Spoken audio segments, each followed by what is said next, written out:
దేవుడి గుళ్ళు ఉన్నటువంటి కొండలు, దేవుడి పైన ఉన్నటువంటి కొండలు. అంటే మన ఇక్కడ ఇదంతా ఎవడేం పట్టించుకోడు అనుకుంటే జనం అంత అమాయకత్వంగా ఉంటారా?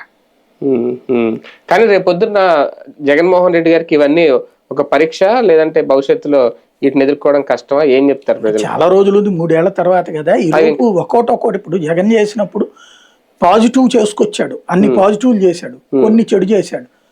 20-30% చెడు చేశాడు, 70% మంచి చేశాడు.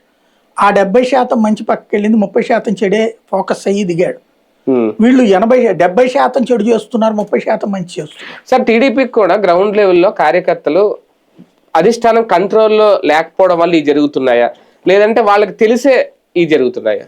అదేం కాదు, స్వయంగా ముఖ్యమంత్రి అంటే వీళ్ళ దాడులు చేసేసుకోవడం, కొట్టేసుకోవడం ఒకళ్ళనొకళ్ళు. స్వయంగా ముఖ్యమంత్రిగా ఉన్న చంద్రబాబు నాయుడు గారు మొట్టమొదటి మీటింగ్లోనే పార్టీకి అనుగుణంగా మీరు నడుచుకోండి అని ఎప్పుడైతే ఐఏఎస్లకు ఐపీఎస్లకు చెప్పారో బ్యారికేడ్ తెరిచేశారు. ఇది ఒక ఉన్మాదపు బ్యారికేడ్. ఇది ఎప్పుడైతే ఇది జరిగిందో పోలీసులకి వాళ్ళకి ఇచ్చిన సందేశం అది, సంకేతం అది.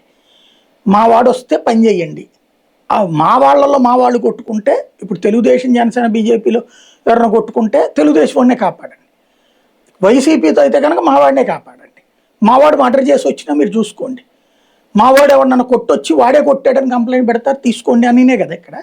అంటే తెలుగుదేశం నాయకుడు ఏం చెప్తే అది వినమని చెప్పారు వీళ్ళు.